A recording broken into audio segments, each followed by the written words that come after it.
سەرۆک بارزانی باوکی پرۆسەی سیاسیە لە عێراق. ئەوانەی دەیانویست لە ئاوێکی لێڵدا مەلە بکەن سەردانەکەی سەرۆک بارزانی بێدەنجیان دەکات. سەردانی سەرۆک بارزانی بۆ بەغدا گرنگ و مێژوویە.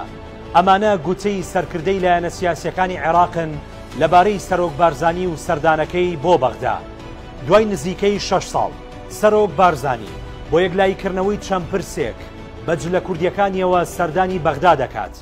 ناکۆچیەکانی هەولێر و بەغدا و قوتی موچەخۆرانی هەرێم و پێگەێنانی حکوومەتی خۆجێیی کەرکووک و دۆسەی شنگال و هەڵبژاردننی سەرۆکی پەرلەمانی عێراق لە ئەجێندای سەردانەکەی سەرۆک بارزانیدا بوو.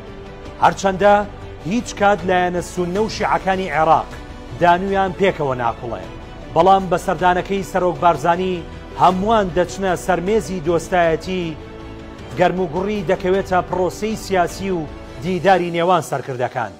لە دوای کۆبوونەوەی لەگەڵ محەممەد شیاع سوودانی سەرۆکوەزیرانی عێراق، سەرۆک بارزانی ڕایگەیان گفتوگۆیەکی بنیادنەرانە و تێڕوانینی هاوتەریبیان لەبارەی دۆخی ناوخۆیی و هەرێمیان هەبووە و دووپاتیشی کردەوە بەردەوام دەبن لە هەمانجی و هاوکاری یەکتر.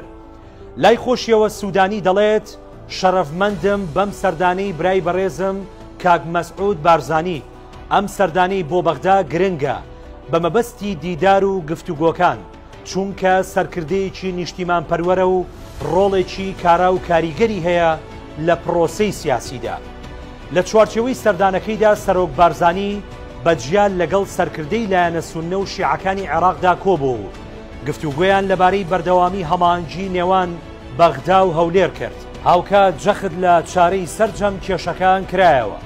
هەر لە بەغدا سەرۆک بارزانی لەگەڵ هەر یەک لە باڵیۆزی وڵاتانی زلهێز، ئەمریکا، رووسیا، چین، بەریتانیا، فەڕەنسا لە عێراق کۆبەوە.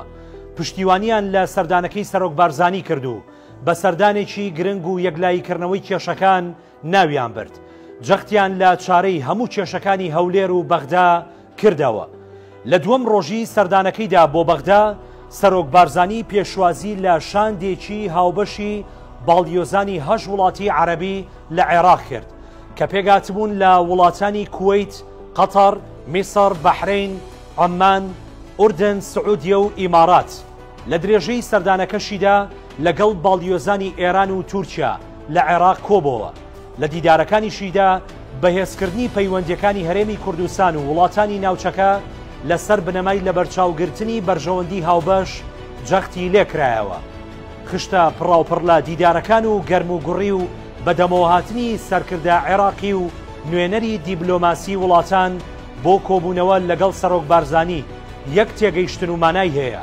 هەمووان سەرۆک بارزانی وەک مەرجەعی سیاسی و سەرکردەی خەباتگێڕی نیشتیمانی دەبینن کە هەموو تەمەنی خۆی بە پێشمەرگایەتی لە پێناو مافی گەلەکەی و ئازادی و دیموکراسی بۆ هەموو عێراق تەرخان کرد.